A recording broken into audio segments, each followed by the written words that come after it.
Glenwood really is a blink-and-you'll-miss-it kind of rural city. Only a few hundred people live here. Even on busy days, it's sleepy. But at one time, it was home to the only hospital in the county, an area of almost 800 square kilometers. That was our, for lack of a better term, claim to fame was the hospital. Then 3 years ago, the facility closed its doors, and with that, the city lost its biggest employer. It devastated it economically.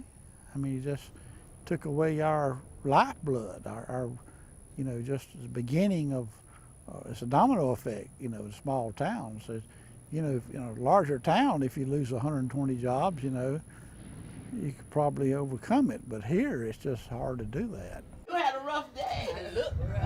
But for the residents, many who are elderly and poor, it's the loss of health care that hit the hardest. All the doctors are gone. You don't have a doctor here.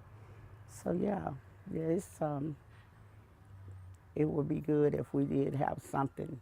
About an hour's drive away is Meta. There, the county hospital is still open, but state officials say it's financially stressed.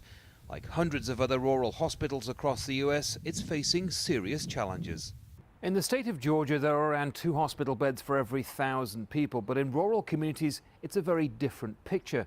Hospitals have a hard time attracting doctors. Many of the patients don't have insurance and simply can't pay their bills. And Medicaid, a social welfare program designed to help the poor, hasn't been expanded here. All of that means that hospitals that are still open are struggling to get by. We have a lot of folks that come in for heart attacks, for strokes. Hospital CEO David Flanders is working hard to turn things around and says serving the community is about more than healthcare. You need a great hospital to be able to prosper as a community.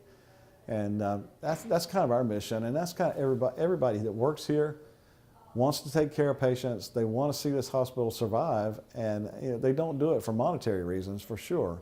They do it because they're genuinely concerned about the patients and the people in this community. According to the National Rural Health Association, a third of the U.S.'s rural hospitals are in danger of closing for good, leaving the U.S.'s most vulnerable without timely access to health care. For many, the situation is the difference between life and death. Andy Gallagher, Al Jazeera, Matter, Georgia.